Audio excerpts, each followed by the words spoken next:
क्या आपने कभी सोचा है 95% लोग अपने गोल्स इसलिए अचीव नहीं कर पाते क्योंकि उन्हें टैलेंट की कमी नहीं होती, बल्कि डिसिप्लिन की कमी होती है। कुछ लोग अपने गोल्स को सच कर लेते हैं और कुछ लोग सिर्फ प्लान बनाते ही रह जाते हैं। दोनों के पास 24 घंटे ही होते हैं, दोनों के पास अपॉर्चुनिटीज भी होती है, फिर भी उनकी लाइफ इतनी अलग क्यों होती है? ज्यादातर लोग सोचते हैं कि सक्सेस का कारण टैलेंट, इंटेलिजेंस या लक होता है, लेकिन इस किताब the science of self discipline में लेखक पीटर हॉलिंस बताते हैं कि सक्सेस का असली सीक्रेट इन सब में नहीं है। सक्सेस का असली सीक्रेट है सेल्फ डिसिप्लिन में। सेल्फ डिसिप्लिन का मतलब है जब आपका मन काम करने का बिल्कुल भी न हो, फिर भी सही काम करना, क्योंकि हमारा माइंड हमेशा आसान रास्ता चुनना चाहता है। हम तुरंत प्लेजर देने वाली चीजों की तरफ अट्रैक्ट होते हैं, जैसे कि मोबाइल स्क्रॉल करना, एंटरटेनमेंट देखना या इंपॉर्टेंट काम को कल पर टाल देना। लेकिन यही छोटी छोटी हैबिट्स धीरे धीरे हमारे बड़े सपनों को कमजोर कर देती है। सक्सेसफुल लोग हमसे ज्यादा टैलेंटेड नहीं होते, वे बस एक चीज समझते हैं, अगर आप अपने माइंड को कंट्रोल कर लेते हैं तो आप अपनी लाइफ को कंट्रोल कर सकते हैं। जब उनका मन कहता है आज मत करो, तब भी वे अपने गोल की तरफ एक छोटा कदम बढ़ा देते हैं। यही छोटे छोटे डिसिप्लिन्ड एक्शंस समय के साथ बड़ी सक्सेस बन जाते हैं। मोटिवेशन कभी भी खत्म हो सकती है, लेकिन डिसिप्लिन आपको तब भी आगे बढ़ाता है जब मोटिवेशन बिल्कुल जीरो हो। इसलिए अगर आप अपनी लाइफ बदलना चाहते हैं तो मोटिवेशन का इंतजार मत कीजिए, अपने अंदर सेल्फ डिसिप्लिन बनाइए, क्योंकि सक्सेस का असली सीक्रेट टैलेंट नहीं है, सक्सेस का असली सीक्रेट डिसिप्लिन है। इस बुक में लेखक बताते हैं कि डिसिप्लिन कोई बॉर्न टैलेंट नहीं है, ये एक स्किल है जिसे कोई भी इंसान सीख सकता है। और अगर आप इस स्किल को सीख लेते हैं तो आप अपने गोल्स, हैबिट्स और फ्यूचर तीनों बदल सकते हैं। इस वीडियो में हम जानेंगे इस किताब के सबसे पावरफुल लेसन्स जो आपकी डिसिप्लिन और प्रोडक्टिविटी दोनों बढ़ा सकते हैं। तो चलिए शुरू करते हैं the science of self discipline की पावरफुल इनसाइट्स। लेकिन डिसिप्लिन बनाना इतना आसान नहीं होता, क्योंकि हमारे माइंड की एक हिडन वीकनेस होती है जो धीरे धीरे हमारी सेल्फ कंट्रोल को खत्म कर देती है। इसे समझना बहुत जरूरी है। आइए जानते हैं पहला lesson. Chapter 1, will power fatigue. क्या आपने ध्यान दिया है, सुबह हम बहुत मोटिवेटेड होते हैं, नया गोल बनाते हैं, प्लान करते हैं, डिसिप्लिन रहने का प्रॉमिस भी करते हैं, लेकिन जैसे जैसे दिन गुजरता है हमारी विल पावर कम होने लगती है। शाम तक वही इंसान जो सुबह डाइट शुरू करने वाला था जंक फूड खा लेता है, जो पढ़ाई करने वाला था मोबाइल स्क्रॉल करने लगता है। ऐसा क्यों होता है? इस किताब में लेखक बताते हैं कि हमारी विल पावर अनलिमिटेड नहीं होती, ये बिल्कुल एक बैटरी की तरह काम करती है। जितना ज्यादा आप दिन भर डिसीजंस लेते हैं, टेम्पटेशंस को रोकते हैं और खुद को कंट्रोल करते हैं, उतनी ही जल्दी आपकी विल पावर की बैटरी ड्रेन हो जाती है। इसे ही कहते हैं विल पावर फटीग, यानी सेल्फ कंट्रोल की थकान। इसी वजह से लोग दिन की शुरुआत में डिसिप्लिन रहते हैं, लेकिन रात तक वही डिसिप्लिन टूट जाता है। इसे एक छोटे से एग्जाम्पल से समझते हैं। मान लीजिए दो लोग हैं, राहुल और अमित। सुबह दोनों डिसाइड करते हैं कि आज से हेल्दी लाइफस्टाइल शुरू करेंगे। सुबह वे एक्सरसाइज करते हैं, हेल्दी ब्रेकफास्ट खाते हैं और पूरा दिन डिसिप्लिन रहने का प्लान बनाते हैं। लेकिन दिन भर में उन्हें कई डिसीजंस लेने पड़ते हैं। काम का प्रेशर, मोबाइल नोटिफिकेशंस, ऑफिस की टेंशन, इन सब चीजों में धीरे धीरे उनकी विल पावर कम होने लगती है। शाम को जब वे घर लौटते हैं तो सामने पिज्जा और बर्गर आ जाता है। अब उनकी विल पावर पहले जैसी स्ट्रांग नहीं रहती और वे सोचते हैं आज खा लेते हैं, कल से फिर डाइट शुरू करेंगे। यही है विल पावर फटीग। दिन भर सेल्फ कंट्रोल करने के बाद हमारी मेंटल एनर्जी कम हो जाती है। इसीलिए सक्सेसफुल लोग हर चीज विल पावर से नहीं करते, वे अपनी रूटीन और हैबिट्स ऐसी बनाते हैं कि उन्हें बार बार सेल्फ कंट्रोल की जरूरत ही न पड़े। तो सवाल यह है कि अगर विल पावर खत्म हो जाती है तो इसे बचाया कैसे जाए? लेखक 3 पावरफुल तरीके बताते हैं। पहला, कम डिसीजंस लेना सीखिए। सक्सेसफुल लोग अपनी डेली रूटीन फिक्स रखते हैं ताकि उन्हें बार बार डिसीजंस न लेने पड़े। दूसरा, एनवायरनमेंट कंट्रोल कीजिए। अगर टेम्पटेशन सामने ही नहीं होगा तो विल पावर खर्ची नहीं होगी। जैसे अगर मोबाइल डिस्ट्रैक्शन है तो उसे दूर रख दीजिए। तीसरा, छोटी हैबिट्स बनाइए, क्योंकि हैबिट्स में विल पावर नहीं लगती। जब कोई काम हैबिट बन जाता है तो आपका ब्रेन उसे ऑटोमेटिकली करने लगता है। याद रखिए, डिसिप्लिन का मतलब हमेशा स्ट्रॉन्ग विल पावर होना नहीं है, बल्कि अपनी एनर्जी को स्मार्ट तरीके से यूज करना है। क्योंकि जो लोग अपनी विल पावर को बचाना सीख जाते हैं वही लोग लॉन्ग टर्म में अपने गोल्स अचीव करते हैं। लेकिन सिर्फ विल पावर स्ट्रॉन्ग होने से ही डिसिप्लिन नहीं बनता।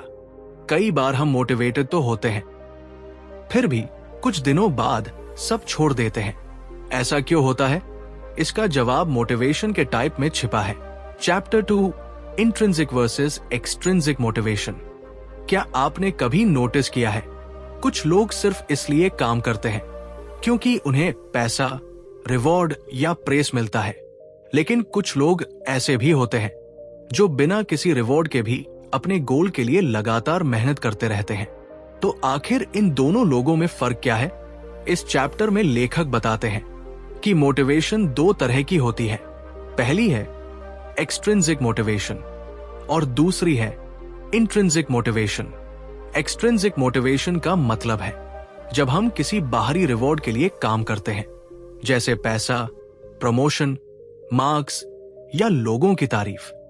ये मोटिवेशन हमें शुरुआत तो करवा देती है, लेकिन अक्सर ज्यादा समय तक टिकती नहीं, क्योंकि जब रिवॉर्ड खत्म हो जाता है तो मोटिवेशन भी धीरे धीरे खत्म होने लगती है। अब बात करते हैं इंट्रिंसिक मोटिवेशन की। इंट्रिंसिक मोटिवेशन का मतलब है जब हम किसी काम को इसलिए करते हैं क्योंकि हमें वो काम सच में पसंद होता है या हमें उससे मीनिंग मिलता है। ऐसे लोग रिवॉर्ड के लिए काम नहीं करते, वे ग्रोथ और पर्पस के लिए काम करते हैं, और यही वजह है कि उनकी डिसिप्लिन ज्यादा स्ट्रांग होती है। लेखक कहते हैं, अगर आप लॉन्ग टर्म सक्सेस चाहते हैं तो सिर्फ बाहरी मोटिवेशन पर डिपेंड मत रहिए। अपने गोल के पीछे पर्सनल मीनिंग और पर्पस खोजिए, क्योंकि जब काम के पीछे पर्पस होता है तो डिसिप्लिन अपने आप स्ट्रांग हो जाता है। याद रखिए, रिवॉर्ड आपको शुरुआत करवा सकता है, लेकिन पर्पस आपको लगातार आगे बढ़ाता है। इसे एक छोटे से एग्जाम्पल से समझते हैं। मान लीजिए 2 स्टूडेंट हैं, अजय और रोहित। अजय पढ़ाई इसलिए करता है क्योंकि उसे अच्छे मार्क्स चाहिए, पेरेंट्स की प्रेस चाहिए और फ्यूचर में अच्छी जॉब चाहिए। यह है एक्सट्रिंसिक मोटिवेशन। लेकिन रोहित पढ़ाई इसलिए करता है क्योंकि उसे नई चीजें सीखना अच्छा लगता है, उसे नॉलेज में इंटरेस्ट है और वह अपने स्किल्स इंप्रूव करना चाहता है। यह है इंट्रिंसिक मोटिवेशन। अब शुरुआत में दोनों स्टूडेंट्स मेहनत करते हैं, लेकिन कुछ समय बाद फर्क दिखने लगता है। अगर अजय को रिवॉर्ड या प्रेस नहीं मिलती तो उसकी मोटिवेशन धीरे धीरे कम होने लगती है। लेकिन रोहित लगातार सीखता रहता है क्योंकि उसे प्रोसेस में ही मजा आता है। इसीलिए लंबे समय में इंट्रिंसिक मोटिवेशन ज्यादा पावरफुल होती है, क्योंकि जब काम के पीछे पर्पस होता है तो इंसान बिना किसी रिवॉर्ड के भी लंबे समय तक डिसिप्लिन रह सकता है। लेकिन मोटिवेशन स्ट्रांग होने के बाद भी एक और प्रॉब्लम हमें रोकती है, हमारे इमोशंस। क्योंकि जब स्ट्रेस और इमोशंस कंट्रोल में नहीं होते तो डिसिप्लिन भी टूटने लगता है। इसीलिए अगला लेसन बहुत इंपॉर्टेंट है। चैप्टर 3, अराउजल कंट्रोल, स्ट्रेस और इमोशंस को कंट्रोल करना। क्या आपने कभी नोटिस किया है, जब हम बहुत ज्यादा स्ट्रेस में होते हैं या इमोशंस कंट्रोल में नहीं होते तो हम गलत डिसीजंस लेने लगते हैं। कभी गुस्से में कुछ ऐसा बोल देते हैं जिसका बाद में पछतावा होता है। कभी टेंशन में हम अपना फोकस खो देते हैं और इंपॉर्टेंट काम भी टालने लगते हैं। इस चैप्टर में लेखक बताते हैं कि सेल्फ डिसिप्लिन सिर्फ हैबिट्स या विल पावर से नहीं बनता। उसके लिए जरूरी है अपने इमोशंस और स्ट्रेस को कंट्रोल करना। साइकोलॉजी में इसे कहते हैं अराउजल कंट्रोल। अराउजल का मतलब है हमारा इमोशनल और मेंटल एक्साइटमेंट लेवल। अगर ये लेवल बहुत ज्यादा हो जाए तो हम एंग्शियस, स्ट्रेस्ड और डिस्ट्रैक्टेड हो जाते हैं। और अगर ये लेवल बहुत कम हो जाए तो हम लेजी और अनमोटिवेटेड महसूस करने लगते हैं। इसलिए डिसिप्लिन के लिए जरूरी है कि हम अपने माइंड को बैलेंस्ड स्टेट में रखें। लेखक इसके लिए कुछ सिंपल तरीके बताते हैं। पहला, डीप ब्रीदिंग। जब आप धीरे धीरे गहरी सांस लेते हैं तो आपका माइंड तुरंत काम होने लगता है। दूसरा, पॉज लेना सीखिए। जब इमोशन स्ट्रांग हो तो तुरंत रिएक्ट मत कीजिए, कुछ सेकंड्स रुकिए और फिर डिसीजन लीजिए। तीसरा, अवेयरनेस बढ़ाइए। जब आपको पता चल जाता है कि आपका माइंड स्ट्रेस में है तो आप उसे कंट्रोल करना शुरू कर सकते हैं। याद रखिए, सेल्फ डिसिप्लिन का मतलब सिर्फ काम करना नहीं है। सेल्फ डिसिप्लिन का मतलब है अपने माइंड और इमोशंस को कंट्रोल करना, क्योंकि जो इंसान अपने इमोशंस को कंट्रोल कर लेता है वही अपनी लाइफ को कंट्रोल कर सकता है। इसे एक सिंपल एग्जाम्पल से समझते हैं। मान लीजिए एक स्टूडेंट है, नेहा। अगले दिन उसका इंपॉर्टेंट एग्जाम है, लेकिन एग्जाम से पहले ही वो बहुत ज्यादा स्ट्रेस लेने लगती है। वो सोचती है, अगर मैं फेल हो गई तो क्या होगा, अगर मेरे मार्क्स कम आए तो। इस टेंशन की वजह से उसका माइंड शांत रहने के बजाय और ज्यादा एंग्शियस हो जाता है। अब प्रॉब्लम यह होती है कि वो पढ़ने बैठती तो है, लेकिन उसका फोकस बार बार टूट जाता है। कभी मोबाइल उठा लेती है, कभी अननेसेसरी चीजों के बारे में सोचने लगती है। यानी स्ट्रेस इतना बढ़ जाता है कि वो सही डिसीजन ही नहीं ले पाती।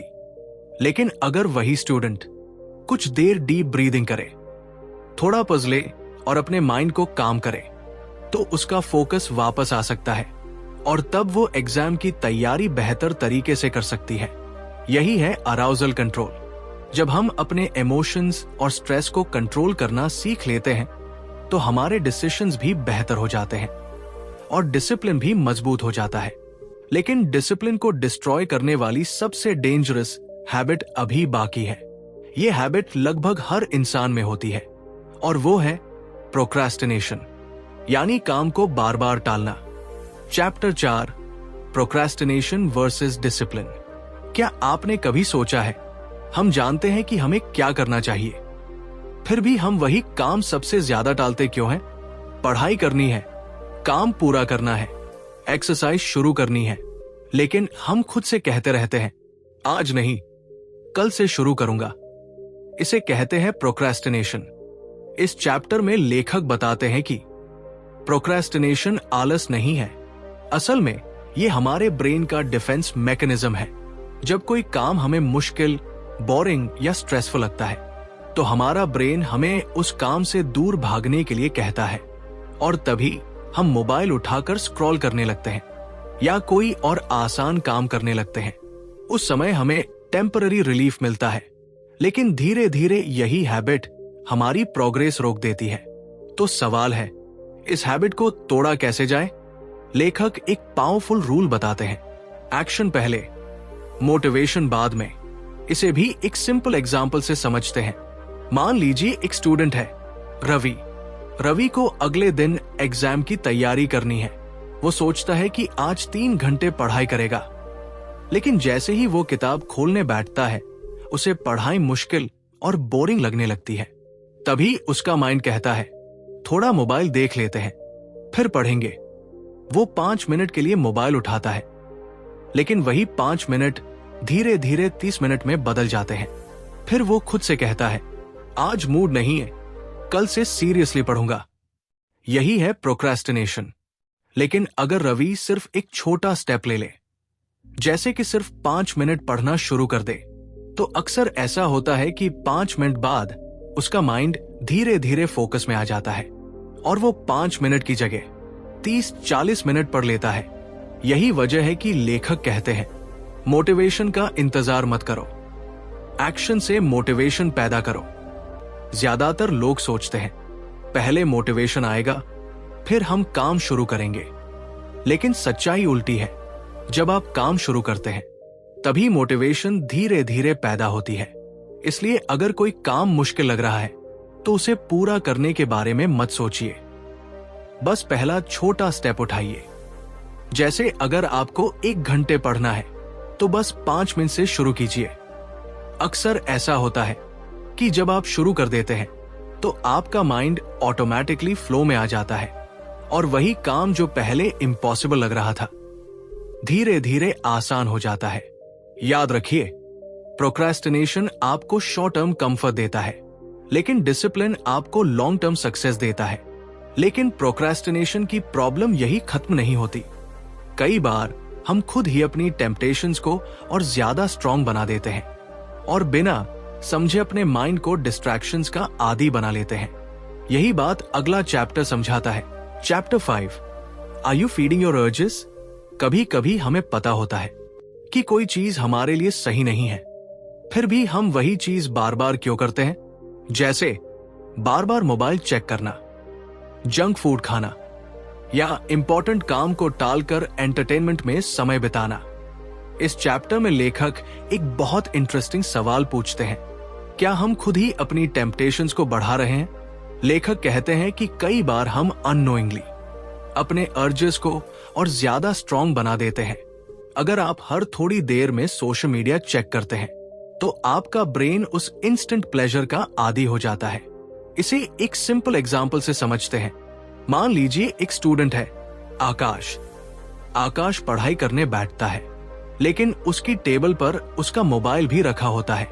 शुरुआत में वह सोचता है, बस 2 मिनट के लिए सोशल मीडिया चेक कर लेता हूं।